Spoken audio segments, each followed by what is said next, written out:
Hello everybody, let me tell you a new story today. The story I want to tell today happened in Hong Kong. There is a very famous place in Hong Kong called Kowloon City. The reason why it is famous is that it was a notorious lawless place. Speaking of Hong Kong, we need to first understand the process by which it was ceded to Britain from mainland China. Through the three treaties, the Opium War began in 1840. In August 1842, the Qing government signed the Treaty of Nanjing with Britain, ceding Hong Kong Island to Britain.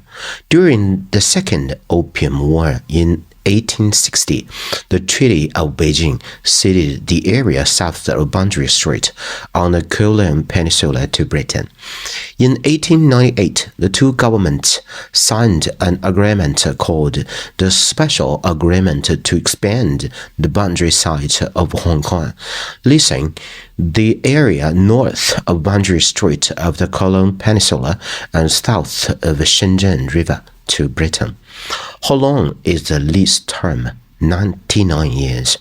When will it end? On July 30th, 1997.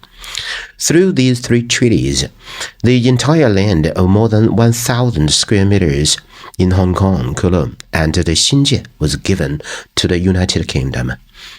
But one place in Hong Kong is still under the jurisdiction of the Chinese government. That is Kowloon City.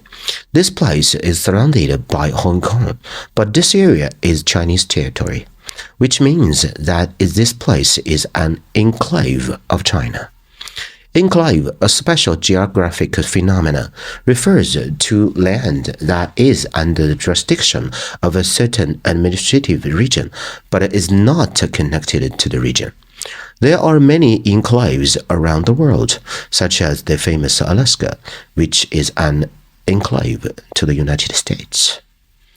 The Kowloon City at that time was an enclave of the Chinese government. The British government did not care. The Hong Kong government did not care, but the Chinese government could not control it. So it became a lawless place and a real paradise for crime. Countless murderers, robbers, rapists, and fraudsters gathered here. It lasted until the 1990s. The Kowloon City was demolished in 1993, and a park was built there in 1995. Over the course of nearly 100 years, the Kowloon City has shown such chaos, just like the scene of a Doomsday city. This place is full of weirdness, violence, sin, and mystery. There are many supernatural stories and urban legends here. So, today, I will tell you one of the most famous strange stories in Kowloon City. When it was just about to be demolished, most of the buildings had been cleared out. But there were still people living in it because many people got no other places to go. The government has made up its mind to reorganize this place, so police patrols have begun in the area. This incident happened at around 3 o'clock in the morning. One day, two Hong Kong police officers at the time were patrolling nearby. They were relatively low-level police officers in Hong Kong. They were wearing police uniforms, carrying walkie-talkies and guns. They too have no names. Let's just call them A and B. Police officer A and B were patrolling on foot near the Kowloon City, but nothing happened. One of them said, "Nothing happened. Let's go get something to eat." Another police officer agreed. Then the two of them found a noodle shop, ordered 2 bowls of fishball noodles, and chatted while eating. Oh, it was a good day. Nothing happened.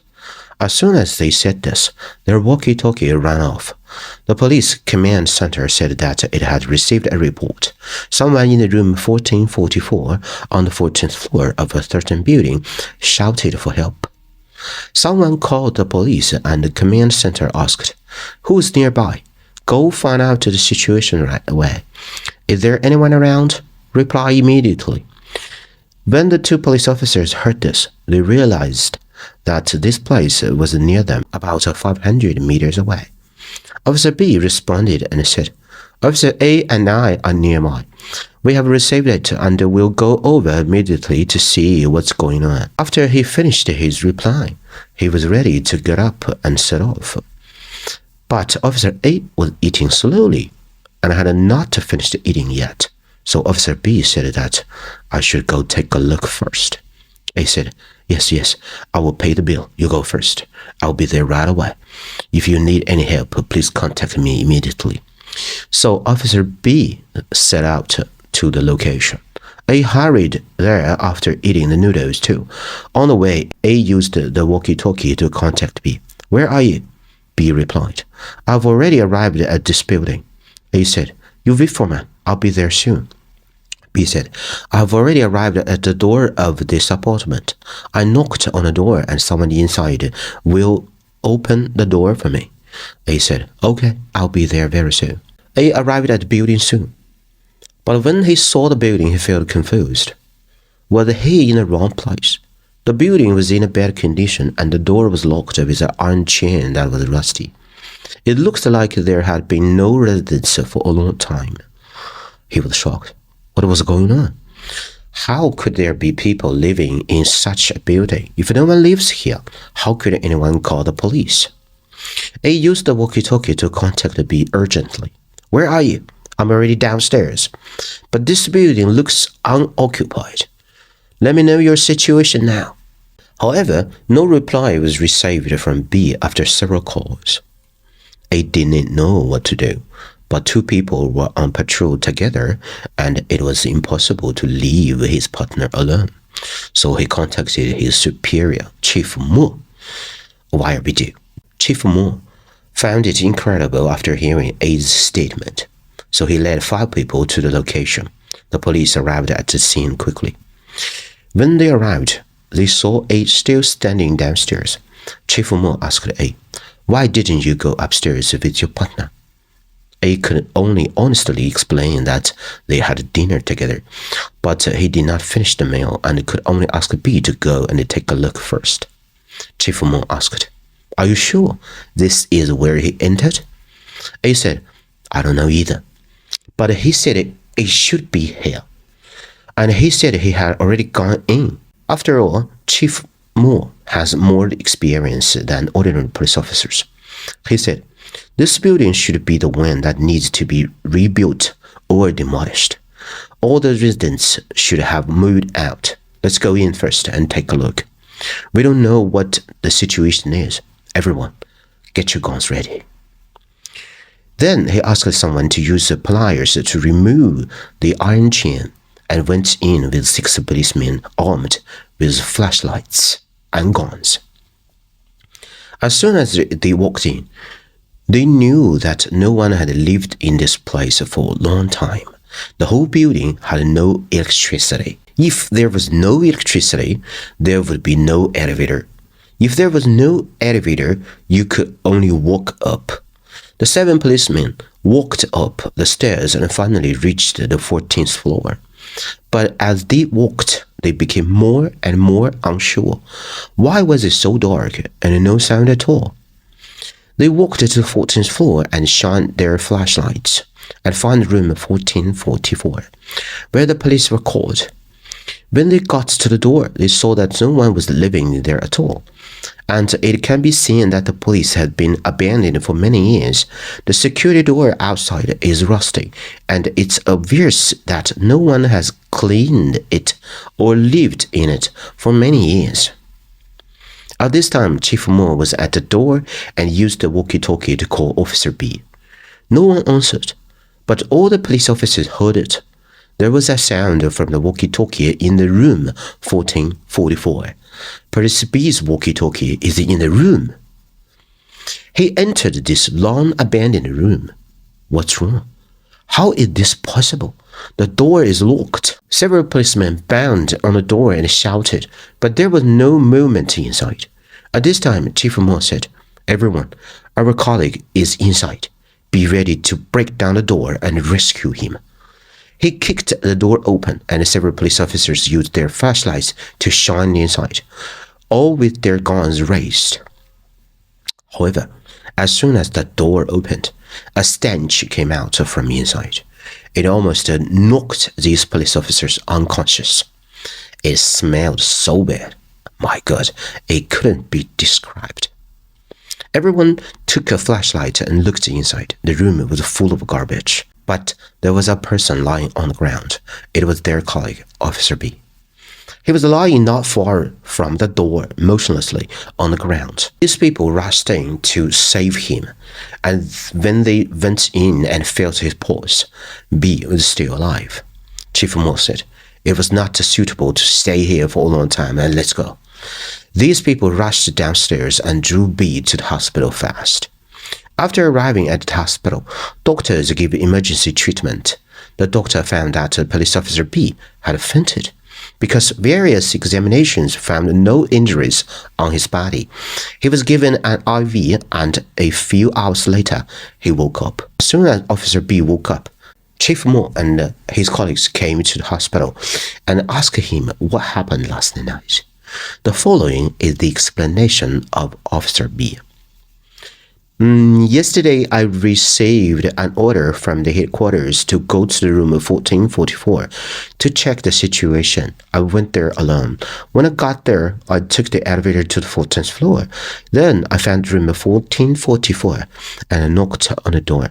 Soon, a girl opened the door for me.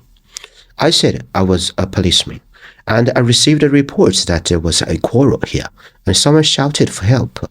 I came to see what happened. The little girl replied that there was nothing going on here. It was just me, my sister, and my mother who lived here.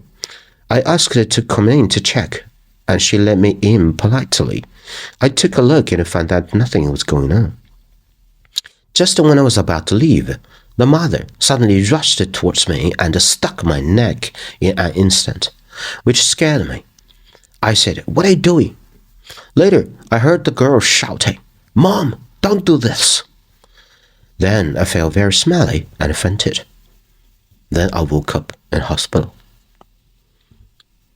When he finished speaking, Chief Moore and his colleagues were all stunned. What did he say? Not a word of it was correct. Was it nonsense? Chief Moore said, "It's impossible. You go upstairs and take the elevator. When you get in, there are two girls with one mother." It's totally wrong. Where was the elevator? How did you get in? He asked. Where did you enter? Are you sure that's it?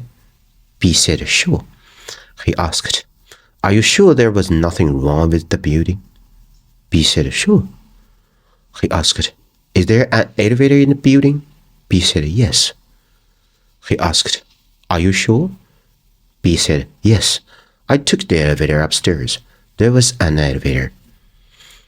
This is very abnormal. The situation he saw and what he experienced was completely different from these people. If he was in the wrong place, why was he in that room? Chief Moore and Officer B talked about what they saw last night, and everyone was confused. There's no way to explain it. So Chief Moore reported the incident to his superior. Later, Chief Moore learned another bizarre situation. The phone number called the police last night had been out of service for 10 years. Who reported the case? Who called the police? From the phone call to this weird room, the whole thing cannot be explained. Could it be a supernatural space? Chief Moore applied to his superior to continue investigating the case. But his superior said that the case was temporarily closed and there was no need to investigate further. Why? Since there were no casualties in this case, there is no need to investigate further. Just to regard this as a prank. The superior refused to carry on further investigation. But the more he refused to allow the investigation, the more strange it seemed to Chief Moore. Why was it not allowed to investigate? There must be something going on there. He checked the police records through his own relations and discovered one thing. In the 1980s, about 10 years ago, police records recorded that a strange incident occurred in a building in Kowloon City. This unit in this building, the Kowloon City back then, was even scarier than it was in the 1990s, and the environment was even worse. There is a small factory in the city that makes fish eggs and fish slices, and the material used to make them are all dead fish, stinky fish, which is extremely smelly and smells bad all year around. But on this summer day almost 10 years ago, probably in August, someone commented that it was too smelly. This had never happened in previous years. This kind of smell was unbearable, and the stench did not come from the small fish egg factory, but from a residential building. The high-rise floors of a residential building emitted the smell. It is room 1444. Finally, some neighbors couldn't bear it anymore, so they called a group of friends. The Kowloon City did not have police management at that time. These people came to the room 1444, knocked on the door, and shouted, "Open the door! Open the door!" People also discussed where the stench came from. Some said it was a dead rat, some said it was a dead dog, and some said it must be dead people. Everyone was not sure, so they continued to knock on the door, and suddenly everyone smelled it. There was a smell of food, such a strong stench and a smell of food. It was indescribably weird. After a while, the door opened, and it was a little girl of 6 or 7 years old who opened the door. The little girl asked timidly, "Uncle, who are you looking for?" As soon as she opened the door, a stench came from the room. Someone was vomiting and couldn't stand the stench, but the little girl seemed not to feel it. A man asked, "Do you live here?" The little girl said, "Yes." The man asked again, "Are there any adults in your family?" The little girl said, "Yes. My mother just finished cooking. She feels unwell and is sleeping." This group of people rushed into the house and went to look for the child's mother on the bed. But they soon discovered that the mother lying on bed, who had been cooking for the child just now, was a blackened body with terrible stench, and she was obviously been dead for a long time. There was another smaller child at home who was painting. The strange thing was that these two children could not smell the stench at all and did not notice the female body. The man asked, "What's going on? Why do you live with dead people?" The little girl said, "This is not a dead people. She's my mother. She just finished cooking. She said she was not feeling well." They entered the kitchen and saw the steamed rice with sausages that had just been made and was still warm. The man asked, "Who did this?" The little girl said, "Mom made it." The man said, "Tell me the truth, or I will beat you if you don't tell me the truth." The little girl said, "It was my mother who did it. My mother is not dead. She is just tired and sleeping." This group of people was so frightened that they fled and ran out quickly. Only when came out they remembered what day it was that day. The 15th day of the 7th lunar month, the Ghost Festival. Later, these people still contacted the police to handle the funeral affairs. So this story was recorded in the police station. After finding out this information, Chief Moore talked to the police officers who involved in the matter and said that we should go to the room 1444 to burn some paper money and show our respect. Every one of them agreed and said, "Yes, let's go together." They bought paper money and paper gold ingots together, went to the door and burned the things and said some words to the unit respectfully. Every injustice has its perpetrator. Every debt has its debtor. We are doing our jobs. So, please don't scare my brothers. They are innocent. They mean no harm. After seeing this, Chief Mo and these police officers all heard someone inside of the room say a word. Yes. It was a woman's voice, deep and low, but it scared them again, and they ran out along the stairs. From then on, until the demolition of Kowloon City, no strange incidents occurred in this community again. This is the most horrifying and widely circulated of all the supernatural stories and urban legends in Kowloon City. Okay, everybody, this is the end of the story. Please share what you think of the story in your stories. If you enjoy my work and would like to help me continue to bring this story to you, please subscribe to my channel or like my page or give a thumbs up to the stories you appreciate and share your thoughts and opinions in the comments. I love to read them. Share the stories with anyone who might find them enjoyable, and I need a co-editor, a native English speaker, to make these stories better. Thank you, everyone. This is Alex's Story Time, and I am Alex. I got a lot of good stories to share with you. So, see you next one. Bye-bye.